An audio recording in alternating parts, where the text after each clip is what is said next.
2023ರ ವಿಧಾನಸಭಾ ಚುನಾವಣೆಯಲ್ಲಿ ಶಿಡ್ಲಘಟ್ಟ ವಿಧಾನಸಭಾ ಕ್ಷೇತ್ರದಿಂದ ಕಾಂಗ್ರೆಸ್ ಅಭ್ಯರ್ಥಿಯಾಗಿದ್ದ ಬಿವಿ ರಾಜೀವ್ ಗೌಡ ಅವರು ಡಿಕೆ ಶಿವಕುಮಾರ್ ಅವರು ರಾಜ್ಯದ ಮುಖ್ಯಮಂತ್ರಿಯಾಗಲಿ ಎಂದು ಹರಕೆ ಹೊತ್ತು ಬೆಂಗಳೂರಿನಿಂದ ಆಂಧ್ರಪ್ರದೇಶದ ತಿರುಪತಿಗೆ ತೆರಳಿ ತಿರುಮಲ ಕ್ಷೇತ್ರಕ್ಕೆ ಕಾಲ್ನಡಿಗೆಯ ಮೂಲಕ ಮೆಟ್ಟಿಲುಗಳನ್ನು ಹತ್ತಿ ಶ್ರೀ ವೆಂಕಟೇಶ್ವರ ಸ್ವಾಮಿಯ ದರ್ಶನ ಪಡೆದಿದ್ದಾರೆ.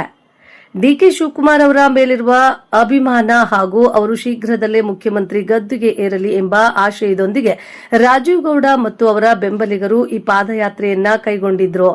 ರಾಜಕೀಯ ವಲಯದಲ್ಲಿ ಈ ಪಾದಯಾತ್ರೆ ಸಾಕಷ್ಟು ಗಮನ ಸೆಳೆದಿದೆ. 2023ರ ಕರ್ನಾಟಕ ವಿಧಾನಸಭಾ ಚುನಾವಣೆಯಲ್ಲಿ ಕಾಂಗ್ರೆಸ್ ಬಹುಮತ ಪಡೆದಾಗ ಡಿಕೆ ಶಿವಕುಮಾರ್ ಅವರೇ ಮುಖ್ಯಮಂತ್ರಿಯಾಗಬೇಕೆಂದು ಅವರ ಬೆಂಬಲಿಗರು ಮತ್ತು ಅಭಿಮಾನಿಗಳು ತೀವ್ರವಾಗಿ ಆಶಿಸಿದ್ರು.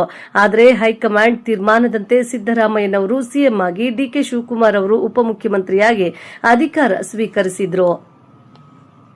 ಈ ಸಂದರ್ಭದಲ್ಲಿ ರಾಜೀವ್ ಗೌಡ ಅವರು ಮುಂದಿನ ದಿನಗಳಲ್ಲಿ ಡಿಕೆ ಶಿವಕುಮಾರ್ ಅವರು ರಾಜ್ಯದ ಮುಖ್ಯಮಂತ್ರಿಯಾಗಲಿ ಎಂದು ಸಂಕಲ್ಪ ಮಾಡಿ ತಿರುಪತಿ ತಿಮ್ಮಪ್ಪನಿಗೆ ಕಾಲ್ನಡಿಗೆಯ ಮೂಲಕ ಬರುವುದಾಗಿ ಹರಕೆ ಹೊತ್ತಿದ್ರು.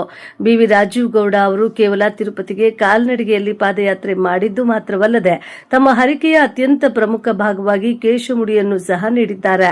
ಇದೇ ಸಂದರ್ಭದಲ್ಲಿ ಶಿಡ್ಲಘಟ್ಟ ಬ್ಲಾಕ್ ಕಾಂಗ್ರೆಸ್ ಅಧ್ಯಕ್ಷೆ ಸಹನಾ ರಾಜೀವ್ ಗೌಡರ ತಂದೆ ವರದಣ್ಣ ಸೇರಿದಂತೆ ರಾಜೀವ್ ಗೌಡರ ಕುಟುಂಬದ ಸದಸ್ಯರು ಅಪಾರ ಅಭಿಮಾನಿಗಳು ರಾಜೀವ್ ಗೌಡರಿಗೆ ಸಾಥ್ ನೀಡಿದ್ದಾರೆ. ವರದಿ ಮಳಮಾಚನಹಳ್ಳಿ, ಗೋವರ್ಧನ್, ಶಿಡ್ಲಘಟ್ಟ.